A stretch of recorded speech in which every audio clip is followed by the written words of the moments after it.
தமிழ்நாட்டிலேருந்து காஷ்மீருக்கு நீங்கள் ஒரு ட்ரிப்பு பிளான் பண்ணுறீங்க அப்படின்னா ஃப்ளைட்டில் வந்து எவ்வளோ சார்ஜ் ஆகும், ட்ரெயினில் போகிறப்ப எவ்வளோ வந்து செலவாகும், அங்கே நம்ம ஒரு 5 டே இருக்கிறோம் அப்படின்னா என்னென்ன பிளேஸை எப்படி பார்க்கலாம், எப்படி பிளான் பண்ணலாம், ஸோ அங்கே டாக்ஸி செலவு, ஃபுட்டு செலவு, ஸ்டே இதெல்லாம் எவ்வளோ வரும் அப்படின்றத பற்றி ஒரு கம்ப்ளீட் பட்ஜெட் பிரேக் டவுன் தான். ஸோ நீங்கள் நம்ம சேனலில் ஃபஸ்ட் டைம் பார்க்குறீங்க அப்படின்னா மறக்காமல் சப்ஸ்கிரைப் பண்ணிக்கோங்க. வணக்கம் and welcome to Kashmir travel series episode 15.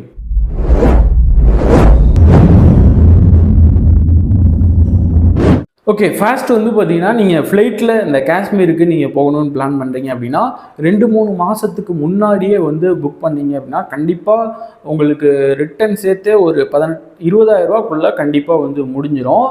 So நான் ரொம்ப கம்மியாக சொல்கிறேன், ஏன்னா இப்போ நீங்கள் சென்னையிலேருந்து டெல்லிக்கே வந்து பார்த்தீங்கன்னா 10,000 ரூபா போட்டிருக்காங்க இந்த மாதம், அடுத்த மாதம்லாம் ரொம்ப ரொம்ப அதிகமாக இருக்குது. ஸோ நீங்கள் 2-3 மாதத்துக்கு முன்னாடியே பண்ணுறப்ப இந்த சென்னை டு டெல்லி ஒரு 6,000க்கு நீங்கள் 1 வேக்கு சொல்கிறேன், ரிட்டர்ன் சேர்த்து ஒரு 12-15க்குள்ளே பண்ணிட்டீங்க அப்படின்னா ஸோ அங்கிட்டு ஒரு கண்டிப்பாக 10 ஆயிரும், 25 ஆயிரும் கண்டிப்பாக. வந்து இது நான் சொல்கிறது 2-3 மாதத்துக்கு முன்னாடி. நீங்கள் இப்போ புக் பண்ணுறீங்கன்னா உங்களுக்கு 30-35 கூட போகிறதுக்கு வாய்ப்பு இருக்குது. ஸோ 25 வச்சுக்கோங்க, ஓகேவா? நீங்கள் முன்னாடியே புக் பண்ணுறீங்க அப்படின்னா ஃப்ளைட்டில் 25 ஆயிரும்.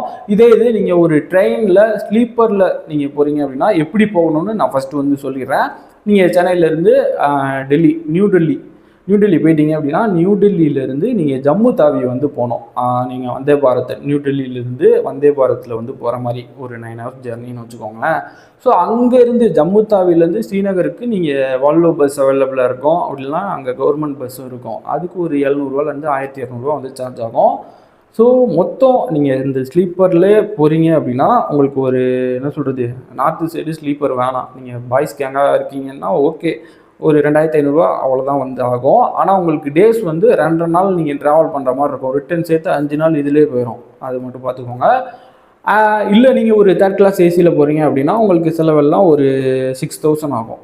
6,000 வந்து கண்டிப்பாக ரிட்டர்ன் சேர்த்து. 2nd class ஏசினா கொஞ்சம் அப்படியே அதிகமாகிட்டே போகும். நீங்கள் ட்ரெயினில் போகிறீங்கன்னா கண்டிப்பாக நீங்கள் ஒரு பட்ஜெட்டில் போகலாம். ஆனால் நீங்கள் ஃபேமிலியாக இல்லை கப்புளாக போகிறீங்கன்னா அதை செஞ்சு இந்த ட்ரெயினில் போகிறப்போ மினிமம் ஒரு 3rd class AC 2nd class AC வந்து புக் பண்ணிக்கோங்க. ஸோ அப்போனா தான் நீங்கள் சேஃபாக வந்து ட்ராவல் பண்ணிட்டு வர முடியும். ஸோ இதுதான் வந்து பார்த்தீங்கன்னா நீங்கள் ஃப்ளைட் அண்டு ட்ரெயினுக்கான உங்களுக்கு பட்ஜெட்டு நல்லா நோட் பண்ணி வச்சுக்கோங்க. ஸோ அதுக்கடுத்து இந்த ஸ்ரீநகரில் எப்படி ஒரு 5 நாள் வந்து நம்ம சுற்றலாம் அப்படின்றத நான் உங்களுக்கு டக்குன்னு வந்து சொல்லிடுறேன். ஃபர்ஸ்ட் வந்து பார்த்தீங்கன்னா நீங்கள் ஸ்ரீநகரில் தான் இருப்பீங்க. அங்கே இருக்கக்கூடிய அந்த தால் லேக்கில் இருக்கக்கூடிய அந்த ஹவுஸ் போட்டு, சிக்காரா ரைடு, அந்த துலிப் கார்டனு, ஷாலிமார் பா, நிசாந்த் பா, ஸோ அந்த சங்கராச்சாரியா டெம்பிள், இந்த மாதிரி ஸ்ரீநகரில் என்னென்ன டூரிஸ்ட் பிளேஸ்லாம் உங்களுக்கு தெரியுமோ அதெல்லாம் ஒரு 1 டே நீங்கள் சூப்பராக சுற்றிட்டு நெக்ஸ்ட் டே வந்து குல்மர்க்கு போயிட்டு அப்படியே ரிட்டர்ன் வர்ற மாதிரி. குல்மர்கில் அந்த ஃபேமஸான அந்த கொண்டலா ரைட் இருக்குல்ல, ஸோ அதில் PAS 1 PAS 2 அப்படியே ஃபுல்லாக ஒரு ஹோல் டே சுற்றிட்டு நீங்கள் மறுபடியும் இந்த ஸ்ரீநகருக்கே வர்ற மாதிரி பிளானு. ஸோ அதுக்கடுத்த நாள் வந்து நீங்கள் ஸ்ரீநகர்லேருந்து கிளம்பி அப்படியே வந்து பகல்காமில் இருக்கக்கூடிய ABC வேலி, அருவலி, பீட்டாப் வேலி, சந்தன்வாரி, ஸோ இந்த 3 ABC வேலியை நீங்கள் சூப்பராக பார்த்துட்டு நீங்கள் பைசரன் போனீங்கன்னா அது எக்ஸ்ட்ரா ஒரு நாள் வந்து ஆயிரும். ஸோ அதனால் நீங்கள் பகல்காமில் 1 டே ஸ்டே அங்கே வந்து ஸ்டே பண்ணுற மாதிரி வச்சுட்டு இந்த ABC வேலியை ஃபுல்லாக வந்து பார்த்துட்டு நெக்ஸ்ட் டே வந்து பைசரனுக்கு உங்களுக்கு டைம் கிடச்சதுன்னா அங்கே குதிரை ரைடு எடுத்து பைசரனை போய் விசிட் பண்ணுங்கள். ஏன்னா அதுக்கடுத்து நீங்கள் அப்படியே அங்கேருந்து சோன்மர்க் வந்து கிளம்பணும். நீங்கள் சோன்மர்க்கில் இருக்கக்கூடிய தாஜுவாஸ் கிளாசியர்னு சொல்லக்கூடிய ஒரு பியூட்டிஃபுல்லான பிளேஸ் இருக்குது, அதை பார்த்துட்டு 4th டே ஃபுல்லாக அதை பார்த்துட்டு அங்கேருந்து நீங்கள் ஸ்ரீநகருக்கு வர்ற மாதிரி, ஸ்ரீநகர் வந்துட்டு 5th டே பர்ச்சேஸ் பண்ணிவிட்டு ரிட்டர்ன் வந்து ஏறுற மாதிரி 5 டே உங்களுக்கு சூப்பராக புரிஞ்சிருக்கும்னு நினைக்கிறேன். ஸோ இப்போ இந்த 5 டேக்கு எவ்வளோ செலவாகும் அப்படின்றத நம்ம வந்து பார்த்துடலாம். 4 நைட்டு 5 டே. 4 நைட்டுக்கு ஒரு நாளைக்கு நீங்கள் தங்குற செலவு வந்து பார்த்தீங்கன்னா ஒரு 1,500 வச்சுக்கோங்க. மினிமமே அவ்வளோ ஆயிரும், 1,200 1,500 ஆயிரும். ஸோ நீங்கள் 1,500 வச்சுக்கோங்க. ஸோ இது ஒரு 6,000 ஆயிடுச்சு. ஸ்டேக்கு வந்து 6,000 ஆயிடுச்சு. அது மாதிரி ஃபுட்டு நீங்கள் ஒரு 3 வேளை சாப்பிட்றதுக்கு 500 800 வரைய கண்டிப்பாக வந்து செலவாயிரும். ஸோ 1000 வச்சுக்கோங்க.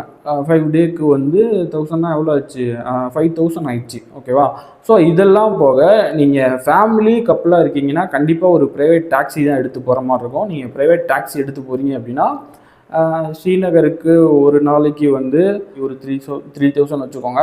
அப்புறம் வந்து சோன்மர்க்கு ஒரு ரிட்டர்ன் ட்ரிப், அது ஒரு 3,000 6,000 ஆயிடுச்சு. அதுக்கடுத்து வந்து பார்த்தீங்கன்னா பகல்காமுக்கு அப்படியே நீங்கள் 1 வே தான், ஸோ அதுக்கு ஒரு 3,000 வச்சுக்கோங்க.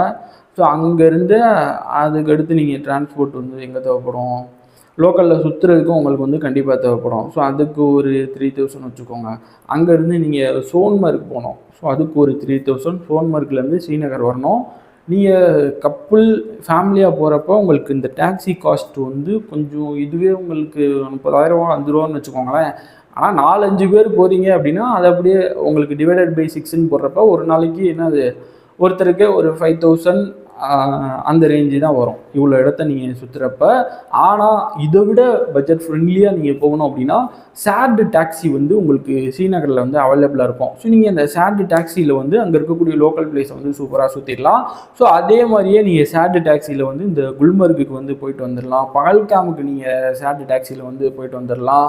ஸோ சோன்மர்குக்கும் நீங்கள் ஷேர்டு டாக்ஸியில் அப்படி இந்த ஷேர்டு டாக்ஸி லோக்கல் பஸ்ஸிலலாம் எடுத்து போகிறீங்க அப்படின்னா உங்களுக்கு 2000 வெறும் 3000 வரை தான் வரும். ஸோ இதுதான் வந்து லோக்கல் டாக்ஸி. இது அவ்வளோதான், மேக்ஸிமம் எல்லாமே சொல்லிட்டேன். நீங்கள் அந்த கொண்டலா ரைடுக்கு 1800 சம்திங் வச்சுக்கோங்க.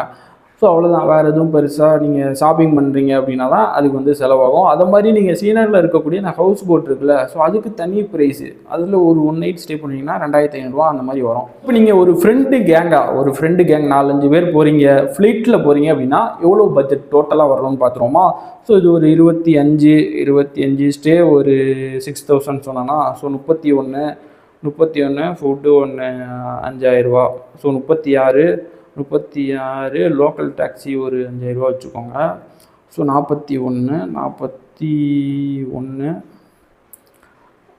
40,000 இருந்தது அப்படின்னா நீங்கள் ஃப்ரெண்ட்ஸு கேங்காக 4-5 பேர் வந்து சூப்பராக வந்து சுற்றிட முடியும். எக்ஸ்ட்ரா ஒரு 10,000 வச்சுக்கோங்க, 50,000 ஜம்முன்னு நீங்கள் இந்த ஸ்ரீநகரை சூப்பராக ஒரு 5 days ட்ரிப் வந்து மாதம் வந்து என்ஜாய் பண்ணிட்டு வர முடியும்.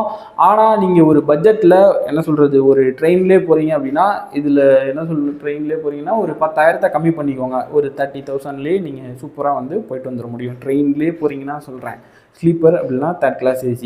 ஸோ அதுக்கேற்ற மாதிரி உங்களுக்கு வந்து பட்ஜெட் வந்து குறைஞ்சிட்டே இருக்கும். ஆனால் நீங்கள் ஃபேமிலியாக போகிறப்ப நான் 40,000 சொன்னேன்னா, ஃபேமிலியாக போகிறப்ப உங்களுக்கு 60,000 கொஞ்சம் ஒரு 10,000 20,000 அதிகமாகத்தான் செய்யும். 70,000 ஃபேமிலியாக போகிறீங்கன்னா கண்டிப்பாக வந்து ஒருத்தருக்கு வந்து வரும். ஏன்னா போகிற இடம் ஃபுல்லாக நீங்கள் ப்ரைவேட் டாக்ஸி எடுத்து தான் போகிற மாதிரி இருக்கும். ஸோ அதனால் இப்போ உங்களுக்கு சூப்பராக ஒரு கிளாரிட்டி வந்து கிடச்சிருக்கும்னு நினைக்கிறேன். இதில் உங்களுக்கு என்ன டவுட் இருந்தாலும் சரி, அதை மறக்காமல் ஒரு கமெண்ட்டில் சொல்லுங்கள். காஷ்மீர் ட்ராவல் சீரிஸை பற்றி நம்ம எக்கச்சக்கமான வீடியோஸ் வந்து போட்டிருக்கோம். அதெல்லாம் பார்த்து நீங்கள் சோலோவாக சூப்பராக வந்து ட்ராவல் பண்ணுங்கள். ஸோ இந்த வீடியோ பிடிச்சிருக்கோன்னு நினைக்கிறேன். இந்த வீடியோ பிடிச்சிருந்து அப்படின்னா ஒரு லைக் பண்ணிக்கோங்க. நீங்கள் நம்ம சேனலில் ஃபஸ்ட் டைம் பார்க்குறீங்கன்னா சப்ஸ்கிரைப் பண்ணிக்கோங்க. இந்த மாதிரி இன்னும் அடுத்தடுத்த வீடியோஸில் மீட் பண்ணிகிட்டே இருக்கலாம். Tata, bye bye, take care.